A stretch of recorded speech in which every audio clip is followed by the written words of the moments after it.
1,400,000 souls live on a jagged edge of the Pacific, pressed firmly against a line in the sand that separates two worlds. This is San Diego, the southwesternmost corner of the American dream, a place defined by sun-drenched ease and a heavy, deep-seated military soul. Why do we gravitate toward the edges, where the land finally gives way to the infinite blue? Is it the promise of a fresh start, or are we all just running away from something behind us?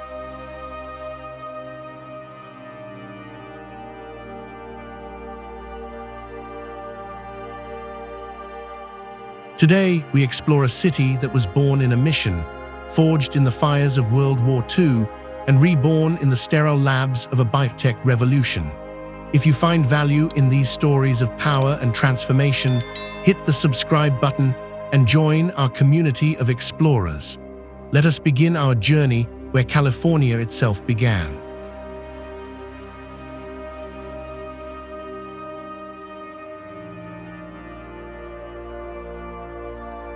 The year 1542, before the skyscrapers of downtown ever touched the clouds, before the massive aircraft carriers docked in the bay, there was only the wind. The Kumeyaay people called this place home for thousands of years, living in villages of 30 to 40 families. They built pyramid-shaped homes and thrived near freshwater springs tucked away in the canyons. They called their town Kumeyaay, which translates to the drying out place.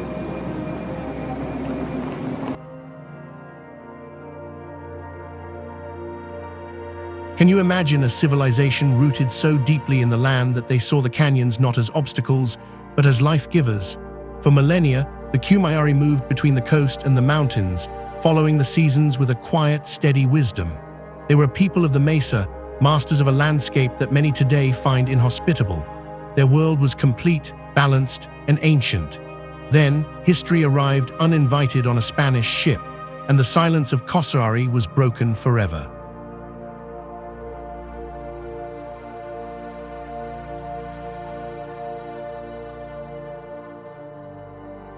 In September of 1542, Juan Rodriguez Cabrillo sailed into the bay and claimed it for the Spanish crown, naming it San Miguel. It would take another 60 years for the explorer Sebastian Vizcaino to arrive and rename the waters after St. Didacus or San Diego. But names are just words until they are backed by stone and faith. In 1769, the iron will of Junipero Serra and Gaspar de Portola arrived to stay. They planted a mission and a presidio, creating the very first European settlement in what we now call California.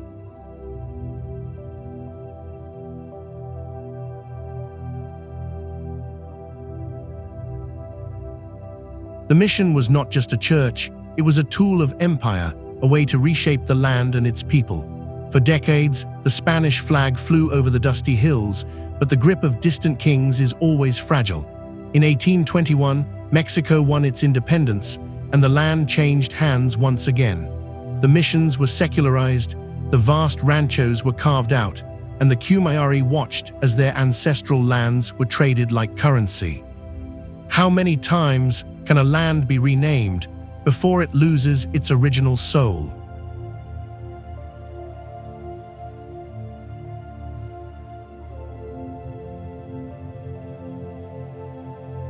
The transition to American rule was not a peaceful handoff, but a collision of destinies.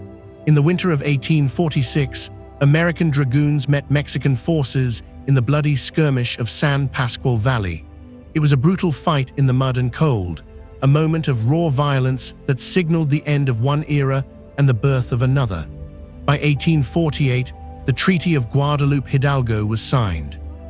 San Diego, along with all of Alta California, was officially handed to the United States of America.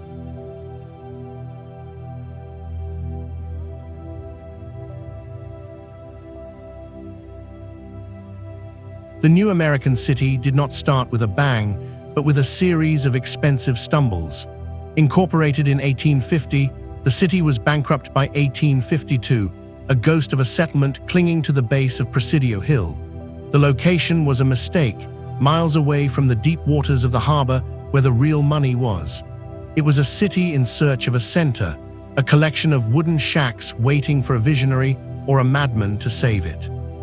Do you believe that a city is destined by its geography, or is it willed into existence by the stubbornness of a single person?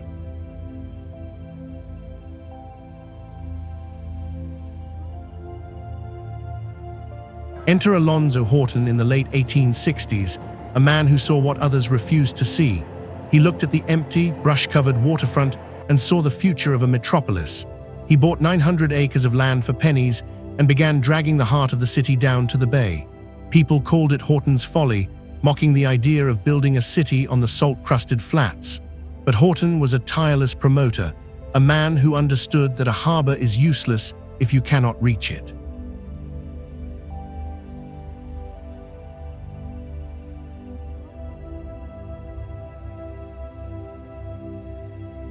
The arrival of the railroad in 1878 finally shattered San Diego's isolation from the rest of the continent. Suddenly, the dusty outpost was connected to the pulsing veins of American commerce. By the turn of the century, the city was no longer just a border town, it was a destination. It began hosting grand World's Fairs in Balboa Park, showing off ornate architecture that looked like a Spanish dream. It was here that the aviation industry took flight, literally and figuratively.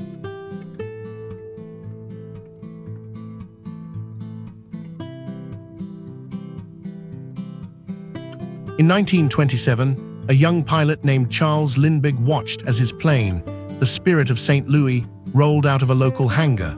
San Diego was becoming a city of the sky, a place where the limits of gravity were tested every day. But as much as the city looked to the clouds, its true destiny was being forged in the steel of the United States Navy. The calm, deep waters of the bay were too perfect for the military to ignore. As the world drifted toward global conflict, San Diego prepared to become an arsenal.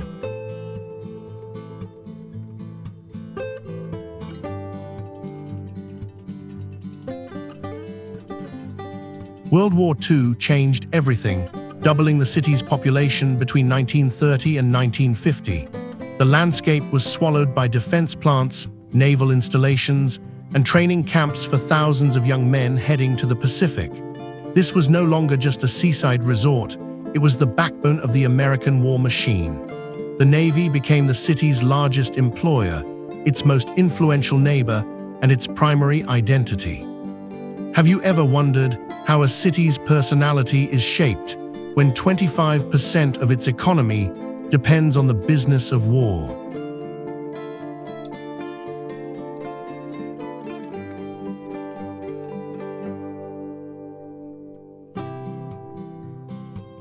When the Cold War ended, the city faced a painful reckoning as military spending cooled and the old industries began to wither.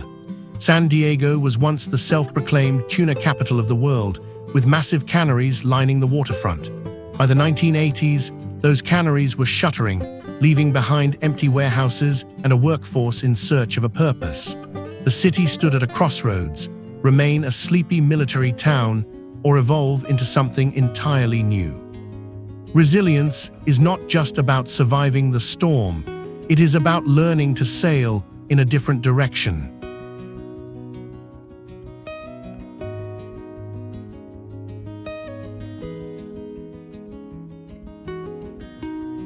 The pivot was brilliant and calculated, driven by the intellectual engine of the University of California, San Diego.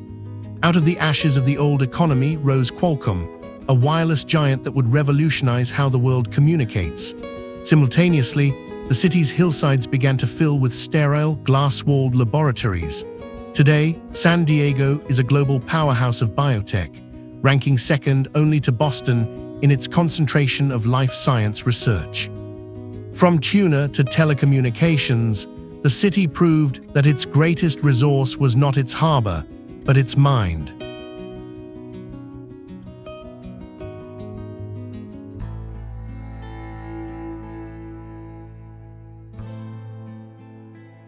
Yet for all its high-tech brilliance, San Diego remains a city of the border, inextricably linked to Tijuana. The San Isidro border crossing is the busiest in the Western Hemisphere, a pulsing artery of labor, trade, and culture. Nearly 30% of the population identifies as Hispanic or Latino, creating a vibrant cross-border identity that is unique in America. This is a place where the flavors, sounds, and traditions of Mexico are woven into the very fabric of daily life. Can a city truly have a border if the hearts of its people live on both sides?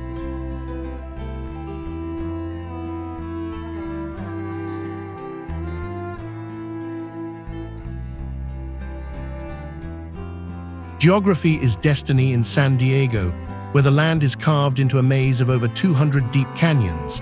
These canyons create a city of islands, isolated mesas that have developed into 100 distinct neighborhoods. You can drive 5 miles and move through 5 different microclimates, from coastal fog to scorching inland heat. It is a low-density, car-dependent sprawl that somehow retains pockets of wild, untamed nature in its very center. This rugged terrain is beautiful, but it is also a barrier to the density that a modern city requires.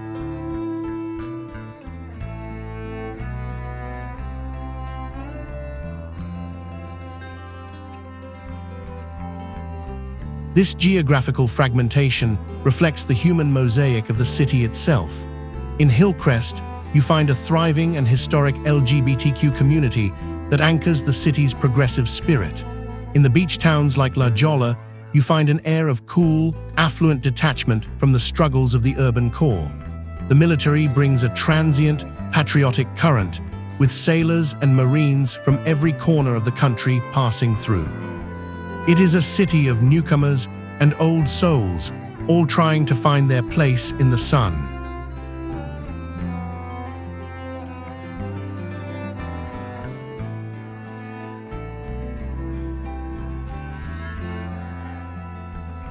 But even in the brightest sunlight, there are long, dark shadows. San Diego's political history is a screenplay of scandal and broken trust. We have seen a mayor convicted of perjury and a congressman jailed for accepting bribes in exchange for defense contracts. There was a pension scandal that nearly pushed the city into a catastrophic bankruptcy, earning it the nickname Enron by the Sea. More recently, a mayor resigned amid a wave of sexual harassment accusations that shocked the nation.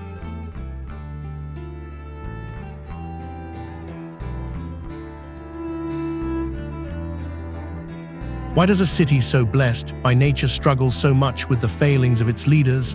Perhaps the ease of the Mediterranean climate breeds a certain civic complacency. But the people of San Diego are not passive, and in 2006, they fundamentally restructured their government. They moved to a strongman system, attempting to bring accountability to a city hall that had long been shrouded in backroom deals. The political landscape is shifting, moving steadily toward a new era of democratic leadership and social activism.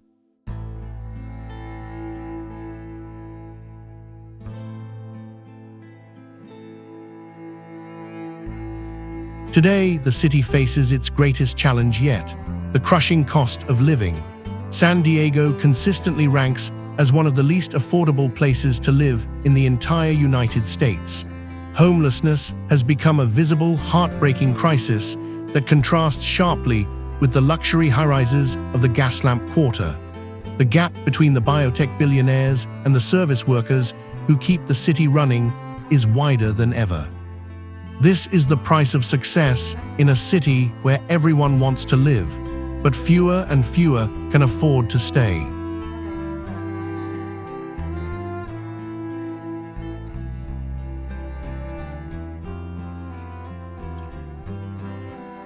Despite the scandals and the struggles, San Diego remains a place of profound resilience. It is a city that has reinvented itself a dozen times, from a Spanish mission to a tuna port to a high-tech fortress. It is a place where the Navy's gray hulls provide a steady pulse against the backdrop of a vibrant, evolving culture. It is a city that is neither purely American nor Mexican, but something entirely its own, born of the border and the sea. The story of San Diego is a reminder that a city is never finished, only ongoing.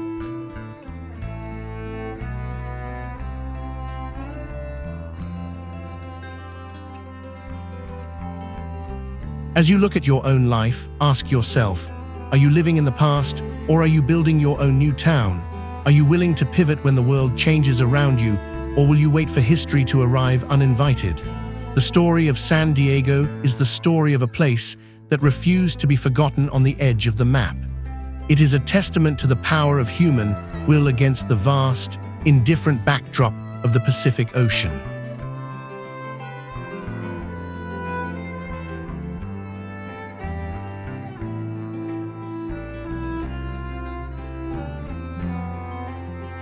Thank you for exploring the complex soul of San Diego with us. If this deep dive into the history and heart of the city moved you, please subscribe and share this video. We want to hear from you in the comments below. What is your favorite hidden gem in the city of canyons? Is the American dream still alive on the edge of the border, or has it become a mirage for the few? Until next time, keep looking toward the horizon, and remember that every ending is just where a new story begins.